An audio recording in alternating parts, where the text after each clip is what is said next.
most of the religious depravities we find ourselves in started off as spiritual blessings, started off as movements of God. What we've done is created a culture. Now, I want you to pay attention to this. This is so powerful. We have created a culture of people who come to the baptism of the Holy Spirit in order to receive tongues instead of receiving power. We still push for tongues more than the very primary reason why the Holy Spirit came. We literally are pushing that people would receive tongues over the power of the Holy Spirit, over the boldness of the Lord, over prophecies coming, over words of knowledge, and the love being poured into our hearts. So what does that mean? Every believer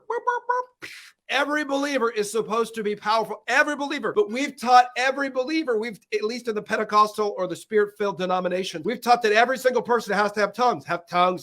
Every believer speaking tongues. We got that. But tongues wasn't the purpose of the Holy Spirit. Tongues was the byproduct of having the Holy Spirit and a tool that helped us. Number one, can be assigned to the unbeliever. Secondly, tongues of the interpretation. God tells you to speak with tongues, right? And the other thing is building yourselves up by praying in the Holy Spirit. So powerful. I am not, again, at all belittling the power of tongues. Tongues was the byproduct, not the purpose. Power was the purpose. Power to what, my friend? Power becomes something you weren't in the first place. That meant power was supposed to transform our being. And at the end of the day, we're not showing up on Sundays just for the experience. We're showing up on Sunday for a catalyst to be sent out into this world to change the world. And that's why the Spirit came.